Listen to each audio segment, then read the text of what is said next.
আমার হাতে একটা ওষুধ দেখছেন, ক্ষতস্থান যখন দেখি যে গর্ত আছে, মাংসের পরিমাণ কম, ওই জায়গা মাংস যদি নিয়ে আসতে চাই তাহলে এই ওষুধটা দিয়ে ড্রেসিং করতে হবে। ওষুধটার নাম হচ্ছে ইউসুয়াল লোশন। এটা সব থেকে ভালোটা পাওয়া যায় ভাম অ্যান্ড কো। ইউসুয়াল লোশন, ভাম অ্যান্ড কো, গুলিস্তানে একটা ফার্মেসি আছে, ওরা বানিয়ে দেয়, অনেক পুরাতন ফার্মেসি, ভাম অ্যান্ড কো। এটা ভাম অ্যান্ড কো, কো গুলিস্তানে, ওই এতে স্টেডিয়াম মার্কেটের অপোজিটে। এই ভাম অ্যান্ড কোতে গিয়ে আমরা এটা নিয়ে আসছি। এটা যখন ক্ষতস্থানে আমরা কি করতে হবে, ব্লিডিং পয়েন্ট নিয়ে আসতে হবে। ক্ষতস্থানে ব্লিডিং পয়েন্ট, অর্থাৎ ক্ষতস্থান ঘষে ব্লাড নিয়ে আসতে হবে। যদি ডেড সেল থাকে সেটা সরিয়ে ফেলতে হবে। এরপর এটা গজে মাখাবো, গজে মাখিয়ে আমরা ক্ষতস্থানে দেব। ক্ষতস্থানে দেওয়ার পরে এরপর শুকনা গজ দেব। শুকনা গজ দিয়ে তারপর এটা ব্যান্ডেজ করব। 24 ঘন্টা পরে আবার ব্যান্ডেজ করব, খুলে আবার সেই ইউসুয়াল লোশন ব্যবহার করব। আপনারা ভায়োডিন দিয়ে এমনি বুঝতে পারেন, ভায়োডিন দিয়ে আমরা সুন্দরভাবে ড্রেসিং করব, কিন্তু ইউসুয়াল লোশনটা ক্ষতস্থানে গজে মাখিয়ে দেব। দিলে এটা ওই জায়গা আস্তে আস্তে হিলিং হবে। হিলিং ক্ষতস্থানে নতুন মাংস উৎপন্ন হবে এবং ভালো দেখা দিবে এবং আস্তে আস্তে দ্রুত কিওর হবে। ক্ষতস্থানে মাংস আনার জন্য যে ওষুধটা ব্যবহার করি তার নাম কি? Eusol lotion. Eusol lotion, eusol lotion. কি লোশন? Eusol lotion.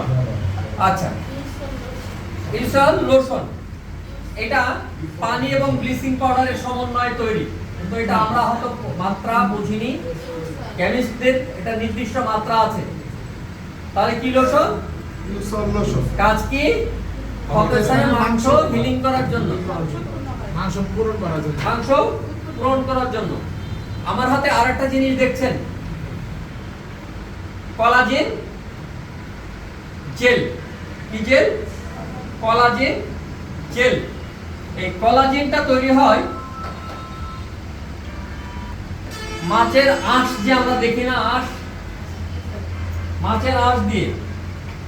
কোলাজেন কয়েক প্রকার হয়, কোলাজেন ডাস্ট হয়, কোলাজেন জেল হয়, কোলাজেন শীট হয়। শীটটা দেখতে টিস্যু পেপারের থেকেও পাতলা। মুখটুক পড়ে গেলে আমরা সেই জায়গায় দিয়ে দিয়ে আর ড্রেসিং করা লাগে না, অটোমেটিক ওটা শুকাবে, অটোমেটিক তৈরি হবে। অনেক দাম, সামান্য একটু শীটের দাম হয়তো 1-1.5 হাজার টাকা দাম। এটার নাম হচ্ছে কোলাজেন ডাস্ট। কোলাজেন ডাস্ট মাছের আঁশ দিয়ে তৈরি, আর এটা হচ্ছে কোলাজেন জেল। আমরা যে তেলাপিয়া মাছের কত শুকানোর জন্য জানেন, যে তেলাপিয়া মাছের চামড়া কাজে লাগে, এই মাছেরই অংশ দিয়ে তৈরি হয়েছে। এটা একটা জাস্ট পাউডার, দেখতে ইসবগুলের ভুসির মতো। এইটুকের দাম 1400 টাকা। 1400 টাকা, একেবারে 14 পয়সাও কম নেবে না। ক্ষতস্থানে আমরা কি করব? প্রথমে আমরা ভায়োডিন দিয়ে ড্রেসিং করব, তারপর একটু কোলাজেন জেল লাগিয়ে দেব। জেল লাগানোর পরে ওই জায়গায় সামান্য একটু এই ডাস্ট বা পাউডার আমরা ছিটিয়ে দেব। ছিটিয়ে দিয়ে কি দেব? ইউসুয়াল লোশন মিশ্রিত গজ দিয়ে ব্যান্ডেজ করে দেব। এটা কাজ কি? ক্ষতস্থানকে তাহলে কি করবে? হিলিং করবে। ক্ষতস্থান হিলিং করবে, অর্থাৎ নতুন মাংস উৎপন্ন করবে। তাহলে নতুন মাংস উৎপন্ন করার জন্য কয়টা ওষুধ আমরা বললাম? তিনটা। একটা হচ্ছে ভায়োডিন, তো বলেছি, ভায়োডিন তো আছে, আমাদের কয়টা বলেছি? ইউসুয়াল লোশন, কোলাজেন, কোলাজেন ডাস্ট আর কোলাজেন জেল। আমরা যদি মাউথ পেস্ট করে যাই তাহলে কোলাজেন কি ব্যবহার করি? শীট। কোলাজেন শীটের কথা বলেছিলাম, কেমন দেখতে? টিস্যু পেপারের মতো দেখতে। কোলাজেন শীট ব্যবহার করলে আর ড্রেসিং লাগবে না, একা একাই শুকাবে, একা একাই উঠবে। ঠিক আছে, আপনার শীটও উঠানো লাগবে না, নরমাল স্যালাইনে ভিজিয়ে লাগিয়ে দেব। লেগে থাকলো, আর আর দরকার নাই। ও যতটুকু শুকাবে ততটুকু উঠবে। হ্যাঁ, যাবে, সবই যাবে। তাহলে আমরা এভাবে কোন জায়গায় ক্ষতস্থান ড্রেসিং করব। এখন স্যার ক্ষতস্থানের ভিতরে আমি দেখতে পাচ্ছি যে এরকম একটা, আপনারা বলেন রড, টেন্ডন দেখতে পাচ্ছি। এই যে টেন্ডন, এরকম এই টেন্ডন গুলো দেখা যাচ্ছে। আমার টেন্ডন গুলো বুঝতে পারছেন? জি স্যার, জি স্যার। এইগুলোর কোষগুলো কিন্তু রসুনের খোসার মতো, টান দেবেন একা একা উঠে চলে আসবে, সামান্য একটু ছিঁড়ে গেলে বারবার ছিঁড়ে যাবে। এটাকে যদি ছিঁড়ে যায় তাহলে আমার আঙ্গুল কি হবে? কাজ করবে না। এটাকে যদি ক্ষতস্থানে আমরা সুরক্ষিত করতে যাই তাহলে আমরা ব্যবহার করব অ্যাকোয়াসেল।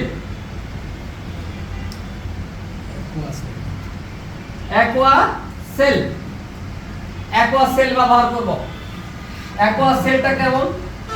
অ্যাকোয়াসেলটা ব্যান্ডেজের মতোই, কিন্তু যখনই আমি পানিতে ভিজাবো তখন অ্যালোভেরা জেল যেরকম দেখেন না, ল্যাবজেটে হয়ে যায় বা খলখলে হয়ে যায় পানিতে, স্পঞ্জের মতো দেখতে বা জেলির মতো দেখতে, সেম ওই রকম হয়ে যাবে। আমার যতটুকু দরকার ততটুকু ভিজাবো, ভিজিয়ে আমরা কোথায় দেব? ততটুকু কেটে ওই যে ক্ষতস্থানের কোথায় দেব? ওই টেন্ডনের পরে, টেন্ডনের পরে। এখন মাংস নষ্ট হয়ে গেলে বা মাছ নষ্ট হয়ে গেলে ফ্রিজে রাখেন। এই জায়গাটা নষ্ট করার জন্য ফ্রিজ তো নাই, বডি তো আর ফ্রিজে রাখতে পারবো না, একে সুরক্ষিত করার জন্য একটা জেলির ভিতরে রাখি, সেটাই হচ্ছে অ্যাকোয়াসেল। অ্যাকোয়াসেল দেখতে ব্যান্ডেজের মতো, কিন্তু এখানে যখনই আমরা পানি দেব বা নরমাল স্যালাইনে ভিজাবো, পানি বলতে গেলে ডিডাব্লিউ অথবা নরমাল স্যালাইনে ভিজাবো, তখন এটা কি হবে? অ্যালোভেরা জেলের মতো হবে। সেটা কোথায় দিব? এরকম টেন্ডন যদি ছিঁড়ে যায় সেই জায়গায় দেব। তাহলে সুপ্রিয় ভিউয়ার্স, আমরা আজকে বেসিকের